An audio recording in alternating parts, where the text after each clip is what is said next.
कि दलों को औरंगजेब पर प्यार आ गया है। औरंगजेब के इश्क में गिरफ्तार हो रहे हैं विपक्ष के बड़े बड़े नेता। औरंगजेब के सम्मान में फला फला मैदान में नारा लगा रहे। कहा जा रहा औरंगजेब परोपकारी था, दयालु था, कृपालु था। गजब बात है। समाजवादी पार्टी और कांग्रेस, इनमें होड़ लग गई है कि ज्यादा औरंगजेब का ज्यादा प्रेमी बड़ा कौन है, ज्यादा मोहब्बत किसको है। अब अबू आजमी बोले तो कांग्रेसियों का भी मन डोला, तो कांग्रेसी भी उतर गए मैदान में, बोले औरंगजेब हम आ रहे हैं, रुकना, चौराहे पर रहना, हम भी आ रहे हैं। एक अकेले अबू आजमी नहीं जिनको अबू औरंगी कह रहे हैं लोग। अब समाजवादी पार्टी में अवधेश प्रसाद भी हैं जो फैजाबाद से लोकसभा जीते हैं, जिनको समाजवादी पार्टी का पोस्टर बॉय कहा जाता है। वो भी ज्ञान दे रहे हैं इतिहास का कि औरंगजेब महान था। इमरान मसूद भी कांग्रेस से ज्ञान दे रहे हैं, राशिद अल्वी भी हैं, उदित राज भी हैं। सब झाल बजा रहे हैं कि जय हो औरंगजेब की, जय हो औरंगजेब की। एक बात कही जा रही थी, झूठ की भी कुछ सीमा होनी चाहिए, कि औरंगजेब के समय में भारत सोने की चिड़िया बना। अरे जाहिलो, औरंगजेब छोड़ो, बाबर के पैदा होने से बहुत पहले भारत सोने की चिड़िया था। कौन सी किताब पढ़ के आते हो यार? ये पढ़ने लिखने से वास्ता ही नहीं है। जब मुगल नहीं आए थे, रावत जी, जब मुगल नहीं आए थे भारत में, तो विश्व के व्यापार में भारत की हिस्सेदारी 33% से ज्यादा थी। क्या मुगल आए तब उन्होंने ऐसा करिश्मा किया कि वो घट के 20-22 रह गई। और बताया जा रहा है कि मुगलों ने भारत को सोने चिड़िया बना दिया। अरे पहले सोने का हाथी था, आपने चिड़िया में तब्दील कर दिया हिंदुस्तान, और अंग्रेज आए वो चिड़िया भी ले गए। ये बोलो ना कि सिर्फ मंदिर तोड़ने का आरोप उस पर क्यों, औरंगजेब पर? औरंगजेब ने मंदिर को दान भी दिया है। और भी एक बात बताते चल रहा हूँ, कश्मीर का राजा हर्ष ने कितने मंदिर तोड़वाए, पल्लवी राजा 642 में कितने मंदिर उसने तोड़वाए। ऐसे इतिहास के अंदर अनगिनत लोग आते हैं जिन्होंने हिंदू होकर के भी मंदिर तोड़े हैं। मौलाना साहब ने एक बात कही कि हिंदू राजाओं ने भी मंदिर तोड़े। मैं आपकी बात का प्रतिवाद नहीं करूंगा, लेकिन बिल्कुल अद्भुत बात कहता हूं। हां, तोड़े होंगे हिंदू राजाओं ने भी। बहुत सी नगर पालिकाएं अभी भी मंदिर हटा रही होंगी सड़क बनाने के लिए, लेकिन हमारी लड़ाई भाव को लेकर है मौलाना साहब, भाव को लेकर। आप भारत माता के माथे पर लात रख के खड़ा होना चाहते थे, इसलिए हम आपके विरुद्ध खड़े हुए। मंदिर तोड़ा या नहीं तोड़ा ये इतना बड़ा विषय नहीं। आपने अयोध्या, मथुरा, काशी ही क्यों चुने? वो आपके प्लाट था? नहीं। वो आपकी हवेली थी? नहीं। आपको वहां महल बनाना था? नहीं। वहां कोई कारोबार होता था? नहीं। वहां से भारत की सत्ता चलती थी? नहीं। आप क्यों गए अयोध्या, मथुरा, काशी? बात तो सही है। एक रोचक बात बता दूं रावत साहब, फिर आप पास आ रहा हूं। एक विदेशी इतिहासकार ने अपनी किताब लिखी जो उस समय आया भारत घूमने। मौलाना साहब आपके लिए भी अच्छी रहेगी वो ये जानकारी। क्या झूठ निकले तो मुझे सजा दीजिएगा।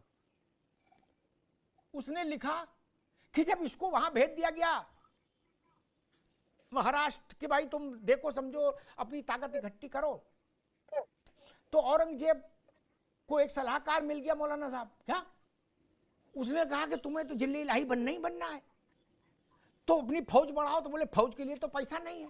बोले पैसे के उपाय हम बता दे रहे। जिनको बता रहे ना कि ये जिंदा फकीर है, जिंदा फकीर कहते हैं ना मौलाना साहब इनको, है ये क्या है समझ लीजिए। बोले सारे इलाके के फकीरों को दावत पे बुला लो।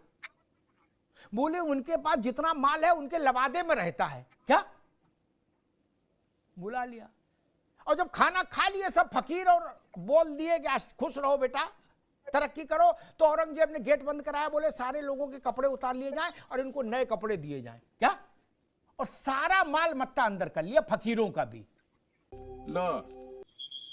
मौलाना साहब जिनको ये बता रहे कि उनने 1 रुपया कभी नहीं लिया, उनने फकीरों के भी सब पैसे ले लिए थे। और एक बात किसी ने कही थी अशोक भाई कि उसने मंदिरों को तोड़ा, ओके, लेकिन मंदिर बनाए भी। ये मंदिर बनाए वाला फार्मूला वैसा ही है जैसे अंग्रेजों ने भी भारत में कुछ लोगों को राय बहादुर बनाया था। क्या, लेकिन चंद्रशेखर आजाद को तो मार दिया था ना, सावरकर को तो काला पानी दी थी, हजारों लोगों को तो फांसी लगाई थी, जलियांवाला बाग तो किया था। और कल को कोई आके अंग्रेजी कहे कि नहीं उनने वो आजमगढ़ के गुल्लू भैया के बाबा को राय बहादुर बनाया था, तो क्या करें, ओढ़े के बिछाएं गुल्लू भैया को। अब अगर औरंगजेब की बात किया जाए और पेशवाओं की बात किया जाए, दोनों की अगर बात किया जाए अमिताभ जी, तो जो चीज कॉमन इतिहासकारों ने लिखा है वो एक चीज कॉमन थी, डिस्क्रिमिनेशन, भेदभाव। जैसे औरंगजेब के जमाने में भेदभाव हुआ करता था धार्मिक आधार पर, उसी तरह पेशवाओं के राज में भी भेदभाव हुआ करता था जातीय आधार पर। तो ये चीजें मूल्यांकन करने की चीजें हैं। अगर औरंगजेब ने भेदभाव किया तो पेशवाओं ने कौन सा नहीं किया, वो तो हिंदू थे। और अगर भाजपा या हमारा जनमानस अगर औरंगजेब को विलेन मानता है तो उसी जबान से, उसी दिमाग से उसको पेशवाओं को भी विलेन मानना पड़ेगा। रुक, तेरे को बताते तेरी माँ की। मौलाना साहब, वो मानसिकता बड़ी खराब है, गलीज है, घृणित है,